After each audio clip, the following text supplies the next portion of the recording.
we're doing a little bit of a beer exercise here that we thought everybody would get a kick out of. So, buddy, what we're going to do today is we're going to count down 3 desert island beers that you would bring to a beer deserted island. So let's say the world was coming to an end. You were restarting a civilization. Alessandro's world, this new civilization on a new island. Wow. Only 3 beers that you could bring with you to this island that you would drink for the rest of your life. It is a desert climate, tropical climate. Keep that in mind if that has an effect. So we're going to count down 3. I'm going to give my 3. He's going to give his 3. Everybody let us know down below what are your 3 desert island beers. This is going to be fun, man. I'm excited. I don't even know what my 3 are. I don't know about you, but like I have ideas. I'm going to improvise in the moment and go with my gut, I think. It's a tough question. And I will say, like, really, I'm excited to be, talking about this with you tonight, but mostly to hear like what we came up with.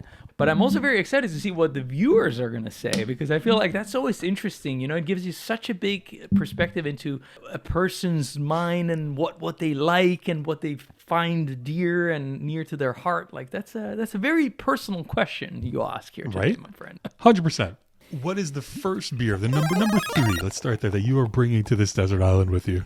All right. I got a nice Guinness Extra Stout there. That's a good one. I do. And that's I got a Stiegel, the Austrian Stiegel. Great lager. That's a fantastic lager. Yeah. I think Yeah. we picked like some good beers here. Let's see. So you said it's a desert island. It's a tropical climate. So I'm thinking, well, it's kind of like where I live right now. I live in Florida. So it's like, okay. That's right. It doesn't change anything for you. Everything is the same for you. That's kind of the same for so Right. far. So one that I absolutely have to have, it's a Guinness Draft. Like, to me, that I gotta have that one there. I can't. I think the thought of saying like I'm not gonna try this beer for the rest of my life, I would do myself wrong not having it there, because I know at a certain point I'm gonna crave it, and I know that I've had it also here. Like even when it's hot, like it doesn't really matter to me. It's a little bit more on the roasted character for sure, but I don't find it to be heavy and intense like as much like as necessarily a winter beer. I think I like that we're starting off this way, that we're going to have the same one, because I thought Guinness Draft was going to be your number 1. So I was going to come in at number 3 and say that Guinness Draft, it's our ultimate beer on the channel. And it is. It was really my number 3 too. I was going to start with that one because no matter what, it's such a go-to beer. Yeah. It's always enjoyable. It's something that I think about, like I crave every once in a while. I think, but oh my God, I could really go for a Guinness right now.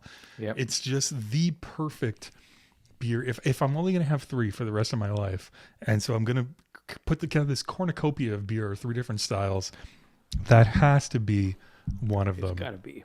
So we had the same number 3, but I doubt we're going to have the same 2 and 1. This trajectory is not going to continue. So, buddy, what's your number 2?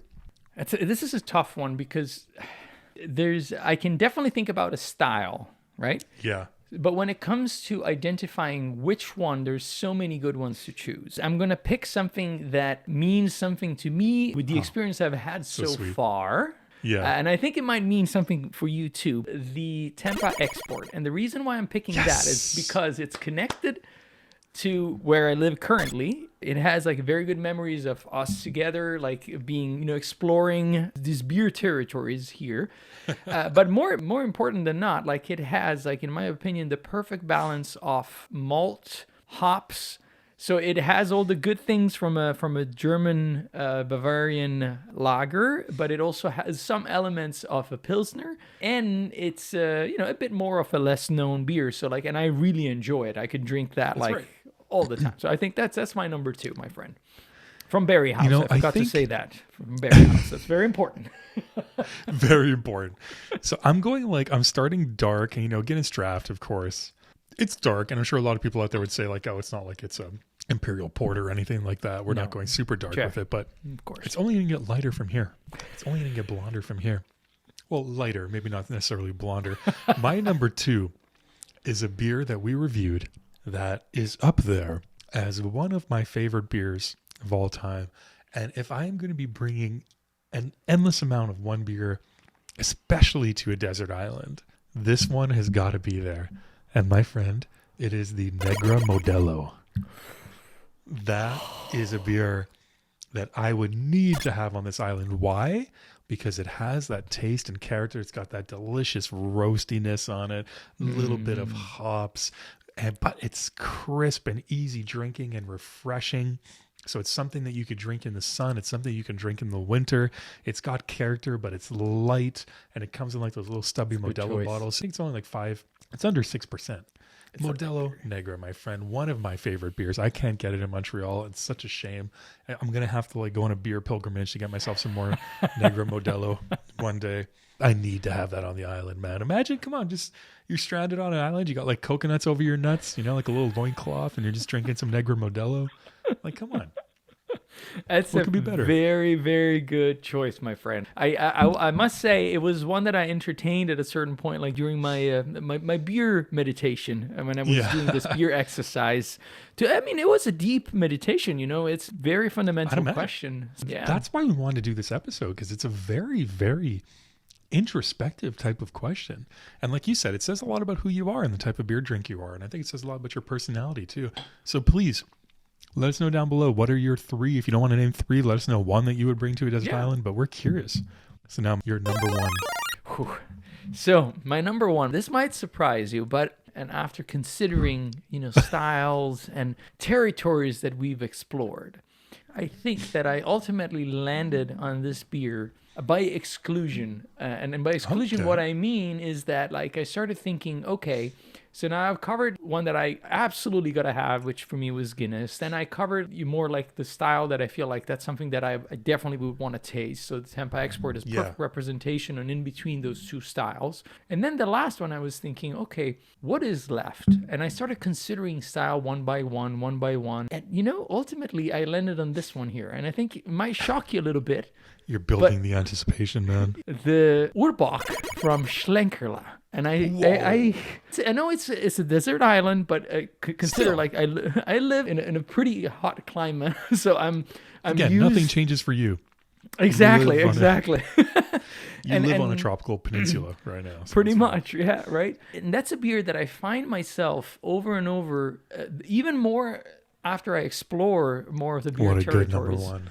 It's one that I always tend to go back to because it's so unique. And it's so well done, and it almost represents like this combination of style, yet have like this strong and old presence, and it's so layered and rich. And so if I had to pick one that kind of resembles more of a richer style compared to the other two that tend to be a little bit more on the light side, I think that would be the one, my friend. Buddy, I love your 3.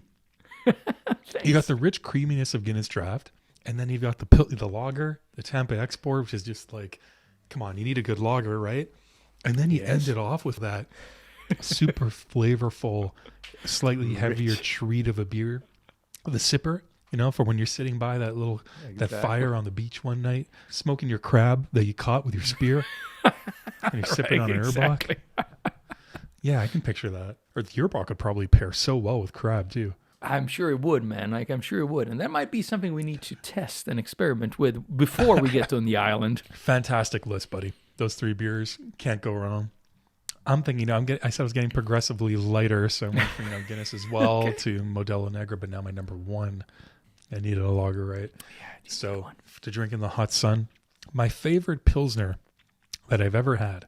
I talked about this on our last live that we did with Nate, and it's called the Bazooka Bros Pilsner by a brewery called the West Kill Brewery in West Kill, New York. If you go back and you watch our Sierra Nevada Torpedo Double IPA review, I talk about this trip that I did with my family. We went down to the Catskills, so down to the New York State mountains, and I stopped at this little garage in West Kill, New York, which is in the middle of the woods, middle of nowhere, and that's where I got the torpedoes. But I also got this beer from a local brewery called the West Kill Brewery, and they made this Pilsner called the Bazooka Bros Pilsner, and I brought this back to our house that we were staying at, this little cabin that we rented. And right away, it was a Friday, I cracked one open. It blew my mind. It was to this day, and it might just be like being in the beer moment. Everything lines up perfectly. The stars align, and you're in the right situation, the right time after a day of driving or traveling, whatever it might be, and you're settled in and you're beautiful scenery. And so everything tastes, it might just be that I'm remembering it wrong, but it's still the most delicious, well-rounded Pilsner that I've ever tasted in my life. That says a lot, my friend. And that would be my number 1. If I could bring an endless amount of this one beer, it would be that one. What a great selection for you too, my friend. I mean, if we combine, somehow we end up on this island, and we're from just on different sides, and then we meet up. All of a sudden, we have double the amount of beer aside from Guinness. So I guess we have 5 out of 6. So that would be the ideal scenario. Dude, I will build a beer raft. I love like a discarded piece of a Crash 747, right? And I will build oars, and I'll row out to your island, and we'll exchange beers. I'll give you some of the Bazooka Bros. Exactly. You give me some of the Erbach. And we'll do that every once in a while. It's we'll probably have beer, exhausting. So we won't do it too beer often. fires, and no beer wars. We don't need those. We'll meet up every once in a while for a beer fire and enjoy these delicious, beautiful beers.